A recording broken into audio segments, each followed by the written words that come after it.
Thank you for listening to the Gateway to the Rockies podcast from Visit Aurora from the rafters of the Stanley Marketplace. This is the show dedicated to telling the stories of Aurora, Colorado. Hi there, I'm Dave, Senior Marketing Manager for Visit Aurora. In the heart of the Aurora Cultural Arts District, you'll find La Victoria Healing Kitchen, a community space that was created to support chefs, bakers, and makers who craft products that promote health and wellness while seeking to uplift community well-being. Today, I'm proud to be joined by its founder, Katie Goldman. Hi. Thank you for coming in on a dreary, cold, rainy morning. Yeah, no, it's great to be here. Thanks for having me. Katie, please correct me if I'm wrong. You're a licensed architect? You went to school for that. Yep. Proud Jayhawk. Nice. Rock Chalk Jayhawk. Rock Chalk Jayhawk, Go all the way. KU. Yes. What drew you to architecture, and what was your initial vision in that career path? So I was always the kid that was making cities out of constructs and Legos, and instead of playing Barbie, I was making Barbie houses. And I always stole my brother's micro machines and like built cities for them. Okay. So I was that kid. And my mother actually was doing her master's degree when I was in middle school. She's a teacher. And she interviewed an interior designer as a part of her master's degree. And that person explained to me, I don't know why she took me on this trip with her, but we did. We interviewed this lady. And she explained to me that, you know, she picked all the colors and textures and the furniture. Yeah. And I was like, oh, that's cool. That's like what I do. And then I was like, well, how do you get to determine where the wall goes? Right. And she was like, oh, that's an architect. And I'm like, I want that level of control. And so from that moment on, I was like, I'm an architect. And that's just what I did. I knew that that's what I wanted to do. And so that's the path I went on. Yeah. You also spent time with a major food corporation for a spell. Did that experience lay the foundation or the groundwork for being immersed in the business side of the culinary industry for you? Yeah. So my architectural path actually took me into the culinary world really quickly. So, out of school, and while I was still in school at KU, I interned for a small firm that was located outside of Kansas City. Chipotle was their main client. Mm-hmm. And so that's how I got introduced to the food service industry, through architecture servicing Chipotle. On and off throughout my career, they've been one of my clients. And then I took a job working inside the corporation of Qdoba years later. Yeah. And so that's where the intersection of food and architecture kind of came to being. And that's where I kind of saw some more of the business side of things. And so I have this unique perspective of in-service to food service operators, and also being the operator requesting the services to get put out. It's almost like you're perfectly equipped for small business incubation, which we'll talk about. I'm a magical unicorn. In 2019, you launched Au Jus. Yes. Thank you for saying it right. Thank you. A consultancy practice for small restaurants. Was that born out of an understanding that in order to succeed, small businesses need real support in able to get off the ground? Yeah. So the impetus of that was working with Qdoba. We rebranded Qdoba. Mm-hmm. And I was on the senior leadership team doing that. I was the only woman in the room. I was the only architect in the room. And once we got through the design side of it and got into implementation, all of the holes just started popping up. And, you know, Qdoba was this place with massive resources, just human resources, dollars behind them. We had the wherewithal to get it done. But as we were doing that, I started thinking, how do the small guys do this? Yeah. And that's really what drove me to launch Au Jus, is these services should not be unattainable to other people. Professional services should not be unattainable. And you shouldn't have to, as a food service operator that's trying to open your first shop, or you have one shop and you're trying to open 2 more, you shouldn't have to hire 7 different professional services and thread that needle. Restaurants are hard enough to operate. Right. And I was like, we can do a one-stop shop. And that's what Au Jus is. Speaking of businesses being hard to operate, 10 months later, the pandemic arrives. Yes. Restaurants and small businesses in particular find themselves in peril. How was Au Jus able to be nimble and navigate through the last couple of years? Yeah, it's a good question. Thanks. So for Au Jus, like what my heart was in terms of offering services to restaurateurs, I just immediately engaged as much as I could with anybody in the local community saying, hey, if you need any support, all of these guidelines are just rolling out and they're changing every 24 hours. If you need somebody to be your cat herder, I'm here, free of charge. Just tell me what you need.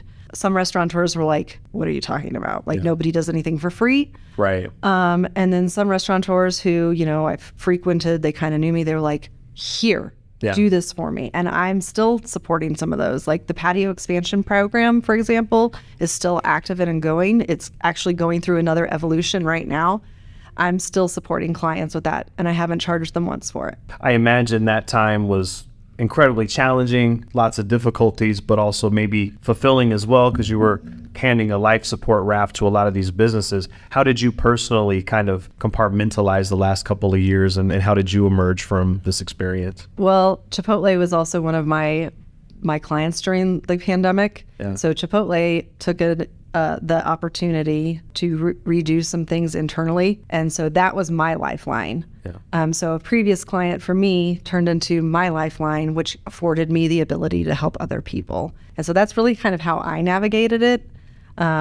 Yeah, I don't know. I actually haven't thought about it. I'm like, oh my gosh, only 10, well, you just said 10 months later. I'm like, oh my gosh, it was 10 months later. Like, I mean, it's hard to reflect on it, because when you're in the middle of it, it's just, you're just going. Right. Yeah. So I think this is probably the first time I've actually thought about it.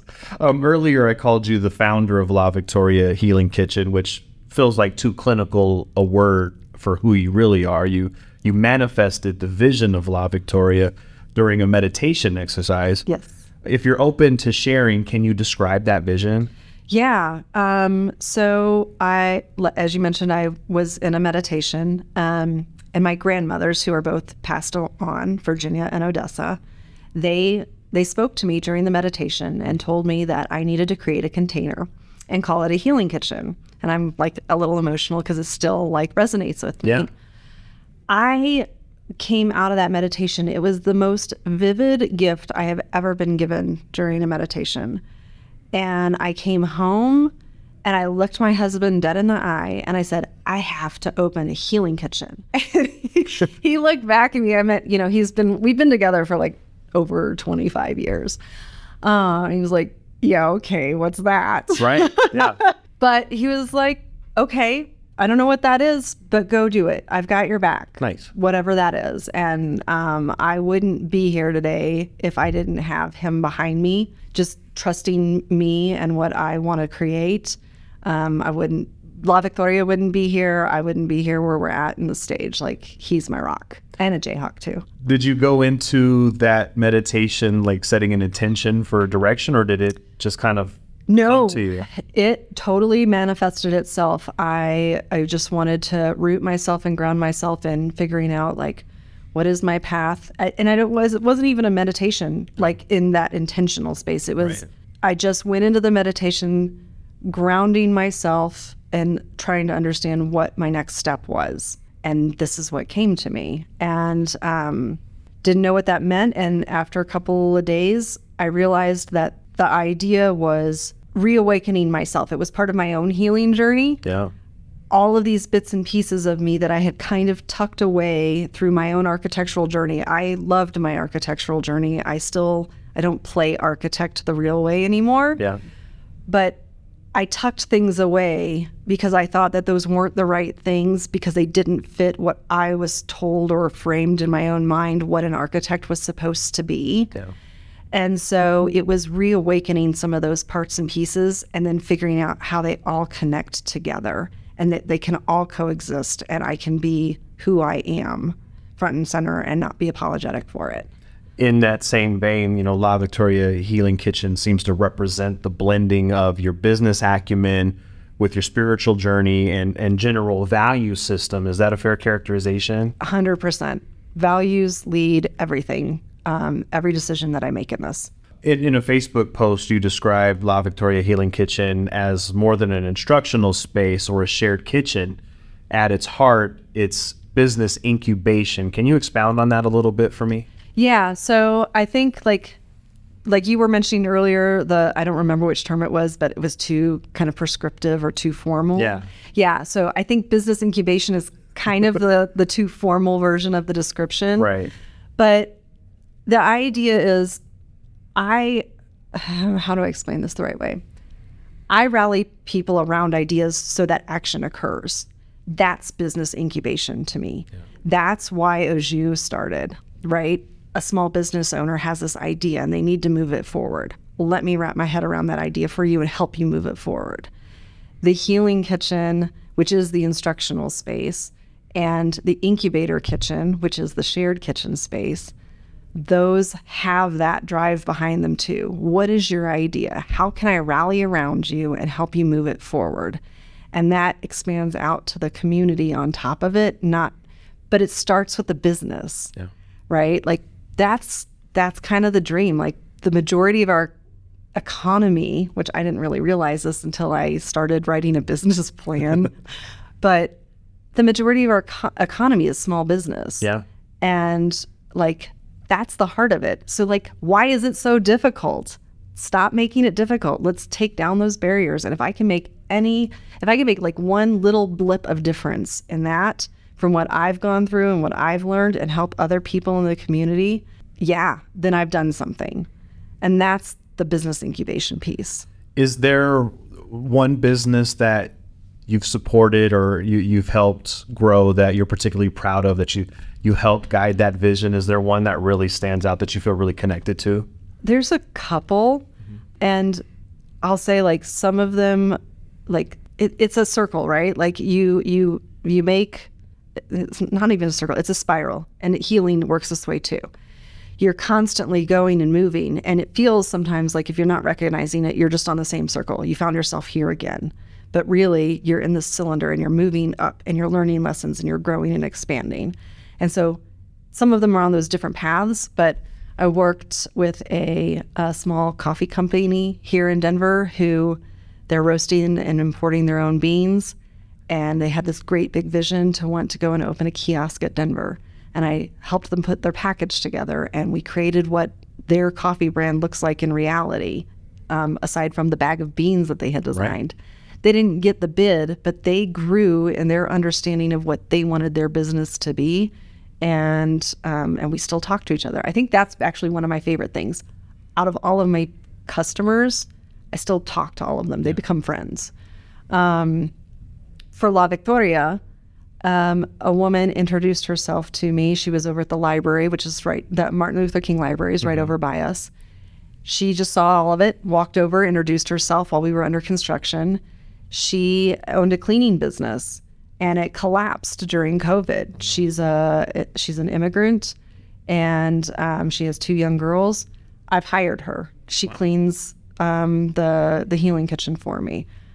That has given her the impetus to go and find other customers. Like, she had something positive happen. So those are the 2 that kind of jump out at me, but there's a ton of other ones. But yeah, I find reward in everything. It's interesting, though. You don't necessarily start out with the vision of reward, but you get these blessings from the universe, whatever you want to call it, whether it be in helping somebody explore their dream and expand their vision and evolve that. And you also create these wonderful relationships that are invaluable. Did you anticipate bearing that fruit when you began this endeavor? No, not at all. Yeah. No, I didn't. I'm glad that that's what's happened. Mm-hmm. I do a really good job of maybe not seeing that sometimes myself. But no, I didn't envision that. But it's when I look at it and I can recognize it, it's really cool. The Aurora Cultural Arts District is a special community in our city. It's an area flush with history, anchored by our important immigrant community. Yes. It's also an area with an abundance of small businesses and community venues, artists' expressions, and intentions, frankly. La Victoria seems to fit right in with its positive momentum. Was selecting that neighborhood intentional or serendipitous? Serendipitous, totally serendipitous. So I called a broker who's a friend of ours and said, I'm going to start looking for a building. I'm going to open a healing kitchen. Don't know what that is, but I'm going to do it. And he called me. I was visiting a friend at a Doug Urban Garden, and he called me while I was at that garden visiting her, and he's like, okay, I have this building. I'm no longer the listing agent or whatever the term is. And he's like, but it's still for sale, and I think you should go check it out. And it wasn't too far away from where I was. And I was like, okay. And I drove over, and there's Doug Urban Garden right behind the building. And I parked there, and I just knew right then and there, like I could feel it. This is where I was supposed to be. I got out of the car, I walked around the building, and like my true nerdy architecture self, I just put my hand on the block. It's a CMU block building. That's what she is. Yeah. And I just ran my hand across her, and I was like, okay, this is it. Wow. I didn't know much about the neighborhood at all. I just knew that that's where I was supposed to be. And I called the broker back, and I said, okay, how do I buy it? I've never done that either. Like I've never bought, last time I bought a house, but that was a long time ago, and commercial real estate is way different. Mm-hmm. And he's like, do you think you want to schedule to see the inside? I was like, yeah, probably. Good call. Yeah. So they guided me through the steps, and we were able to purchase it. But I didn't know about the neighborhood, really. I didn't know that it was the Arts and Cultural District. I figured that out after the fact. Yeah. I didn't know that it was the most diverse neighborhood in the state, let alone pretty much west of the Mississippi. Right. Until I think you hit LA, and I think even then it's questionable. Mm-hmm. Or maybe questionable is not the right word, but debatable. Debatable, maybe. That's the better word. Debatable. And I was like, seriously? This is amazing. Yeah. Like, this is exactly where I need to be. This is what I want to be a part of, uplifting and community. And it challenges me too. Like, it challenges me in taking care of some of my own biases and, and reintegrating, if you want to, or reprogramming some of my own thoughts. And I love that. Building out the space did not come easy, though. You were faced with lots of challenges, as many projects face, and I'm sure you anticipate some of them, maybe some not so much. What were some of those challenges that you had to overcome? The challenges were really on the financial side. I don't consider myself, I'm not big within means. I own a house. Right. My husband and I have been gainfully employed, but, we're not walking around with money bags and throwing cash around. Right. But understanding the financial system in order to make a commercial property purchase and then fund construction was by far the most challenging. And it is, it's not well documented, I don't think. And so somebody else who maybe doesn't have the education behind them that I'm lucky to have, no wonder that they get so downtrodden and aren't able to make investments, or the barriers that are put up in front of them because of the system. Yeah. I ran into them. I got paired with a lender who forgot about me at first. They lost my entire file. So when we bought the building with them, and then they lost the file. And so it was like, when I went to go upgrade the loan to get an SBC loan, a small business loan, we went nowhere. It was dead end. So it was like, okay, regroup, redo the business plan, repitch it to a bunch of people, find somebody, found another lender, great talk, great game. And then when it was time for the rubber to hit the road, goalposts kept moving. Mm-hmm. The lender kept changing the requirements. And every time I would okay, fine, I'll do that next. Right. Months of that. And then I finally was like, no, I can't do this anymore.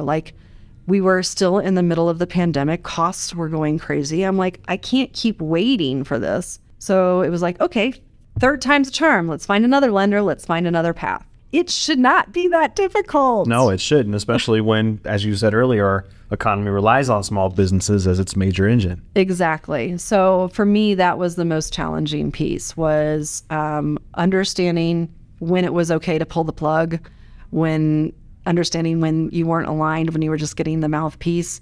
And then I guess, honestly, having the courage to be like, okay, we're not doing this anymore. And that sucked because it basically was restart 3 times over. Were you able to employ your architectural acumen in the design of the finished product? Yes. So my husband actually he is also a licensed architect as well. Cool. And so he is the actual architect of record, because I don't stamp or permit anything anymore. I just keep my license because I work too damn hard for it. That's right. I like that.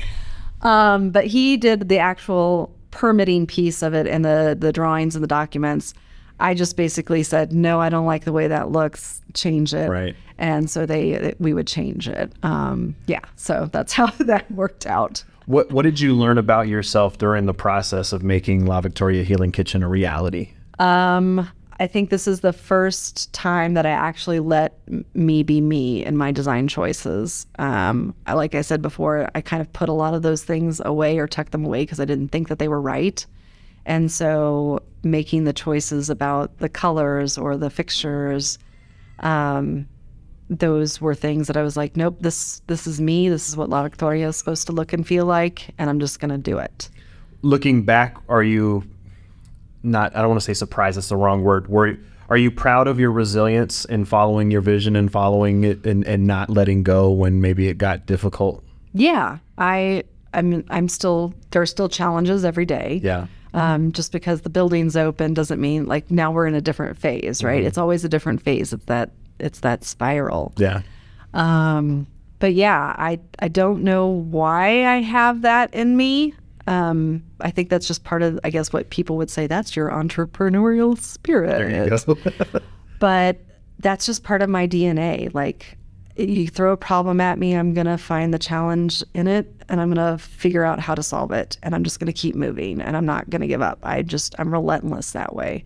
I had a former project manager write a review for me, and she called me tenacious. Nice. And I was like, okay, I can like that. I'll take that word. Yeah. But that's what it is. And that's part of why I resonate with people in the food service industry, because I find that, again, there's challenges thrown at them every day, and they just pick themselves up and go. The space includes a really impressive shared commercial kitchen. Who has access to that space specifically, and typically what is it used for? Yeah, so the industry term is called a commissary. Okay. And that's kind of base level industry terms. And so what that is it's a commercial kitchen space so that other people who carry a food service license but maybe don't have a bricks and mortar space, or are just don't want a bricks and mortar space like a restaurant, they can make their product and then sell it. And the commercial kitchen means that the equipment is the appropriate equipment so that things are heated to temperature, cooled to temperature properly. The environment is formed properly. It's all about food safety, so we don't get people sick. And so, like, if you think of going to your local coffee shop and they might have a local muffin, and it's Dave's Muffins. Dave is making those muffins somewhere in a commercial kitchen in order to sell them through that vendor. And there's cottage law, food laws here in Colorado, and so some of those products can still be made at home. But what you see like out at farmers markets and like the muffin example, anybody who's operating mostly a food truck, caterers, those types of businesses need commercial kitchen space, commissary space in order to build their businesses. So they can reach out to you and have access to that space. Yeah. Yep. Nice. So we specifically look for people who have value alignment with what we're doing, Nice. Alongside what I call there's some element of healing in what they're doing. That is a big, big term. It could be helping a minority business owner. It could be helping a woman business owner, because there's barriers there. Giving them access provides healing. It could be through the nutrition in the product that they're doing, like if they're lowering inflammation or they're dealing with making meals for diabetics. That's healing. Or it could just be a really strong community-based, mission-based organization. We actually just, I'm going to say graduated. I don't know if that's the right term yet because we haven't figured it out. But Full Battle Rattle Deli, I'm going to give Mike a shout out, was one of our first users. And he specifically serves the homeless population in lots of aspects, not just giving them, like not just providing food. He provides job training and integration. He just moved out of the kitchen because he was able to take a private kitchen of his own and stabilize and grow his business in direct correlation with the community that he's serving. But to have him in the kitchen knowing that that's what his mission was, that's healing. Yeah, absolutely. So he fit that description. So yeah, it's a big blanket. The other aspect of the Healing Kitchen is the great classes that the public can be a part of. Yes. Can you talk a little bit about that programming? Yeah, so it's all wrapped around the culinary and healing arts. And so we have classes. Again, we're trying to focus everything on health, wellness, and sustainability. So I have an upcoming class around Memorial Day. So it'll be actually the weekend before Memorial Day.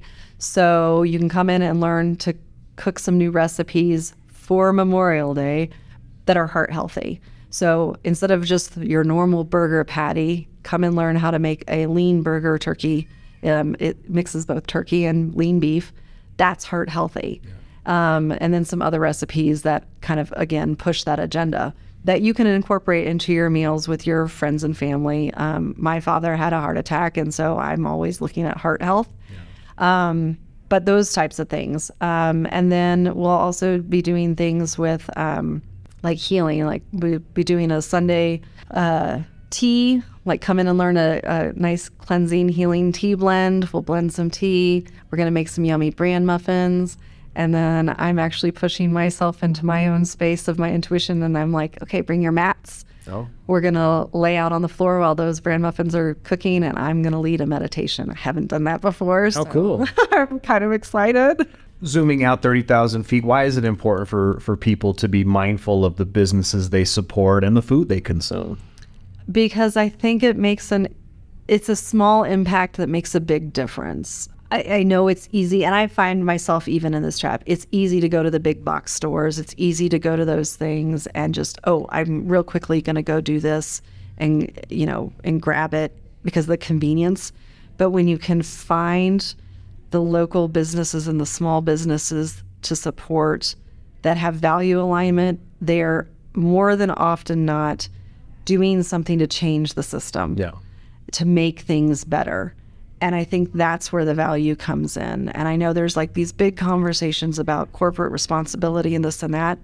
Well, you could make that change in that at real quickly at just a local level. So I think it's important on that standpoint. And then food is nourishment. Food is the way that we share our ideas and our culture. I think that the three things, if I were going to point to things, food, art, and music, those things cross language barriers, they cross cultural barriers. They're a way for us to learn from one another. And that's part of the reason why the Healing Kitchen exists is I think and COVID amplified this, we've forgotten how to be around each other. Yeah. We've forgotten how to be in community with each other. And sometimes when I talk about it, it kind of sounds churchy. It's not churchy, but that idea of like being together with one another and being able to share and exchange an idea, laugh a little, cry even. We've forgotten how to do that together because we've just become a little too polarized. Food is a way for us to come back together, gather around a table, and do that again. It's funny, I've been lucky to interview so many business owners, and the common theme is creating community. Yeah. Sure, the beer is cool. Sure, the restaurant is cool.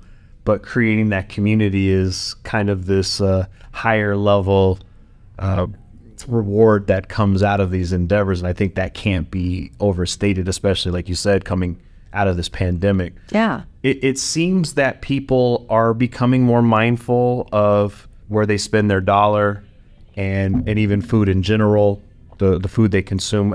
How do you see the future of the healing food industry evolving over the next few years?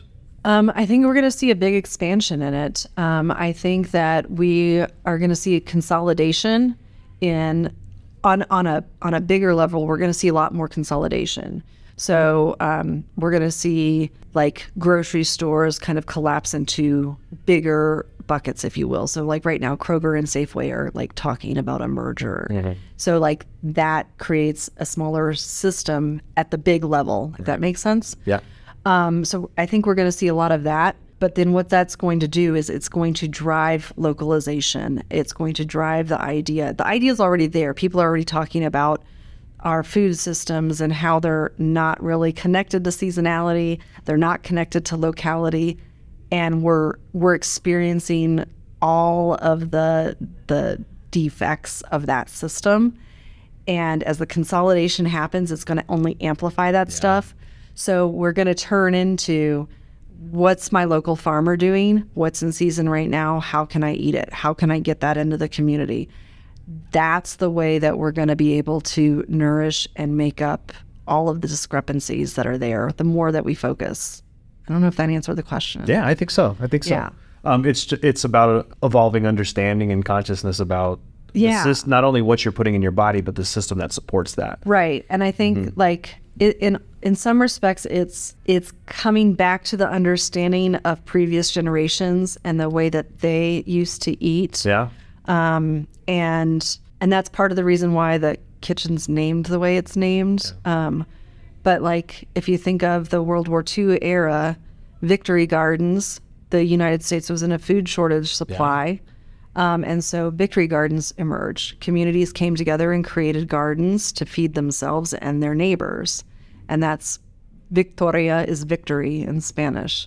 And so that's part of that name. My grandmother's talked to me about those Victory Gardens.